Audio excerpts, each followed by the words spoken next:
శ్రీమాత్రే నమః. అందరికీ నమస్కారం అండి. లలితా సహస్రనామంలో 13వ శ్లోకం. కనకాంగద కేయూర కమనీయ భుజాన్విత రత్నగ్రైవేయ చింతా కలోల ముక్తా ఫలాన్విత.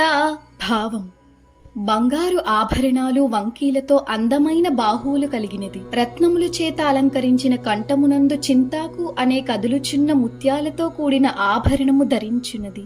ఒక్క నిమిషం కళ్ళు మూసుకోండి. అమ్మవారి రూపాన్ని మీ ముందే ఉన్నట్టు ఊహించండి.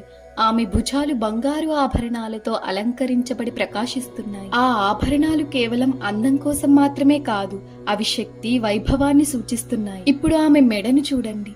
అక్కడ రత్నాలతో అలంకరించిన హారం ఉంది. ఆ హారంలో ఉన్న ముత్యాలు మెల్లగా ఊగుతూ ఆమె రూపానికి మరింత శోభను ఇస్తున్నాయి. ఈ శ్లోకం మనకు ఒక విషయాన్ని చెబుతోంది. అమ్మవారి అలంకారాలు కేవలం బాహ్య అందం కాదు, అవి శక్తి, కరుణ, ఐశ్వర్యానికి సూచికలు. మన జీవితంలో కూడా బయటకు కనిపించే అందం కంటే మన గుణాలు ఎక్కువగా విలువైనవి. మన మంచి గుణాలు, మన మంచితనం మన నిజమైన అలంకారాలు. ఈ రోజు మనలో ఉన్న ఒక మంచి గుణాన్ని గుర్తించి దాన్ని ఇంకా పెంచాలని ప్రయత్నిద్దాం. లలిత అమ్మవారు మన జీవితాన్ని మంచి గుణాలతో అలంకరించాలని ప్రార్థిస్తున్నాను. శ్రీమాత్రే నమః.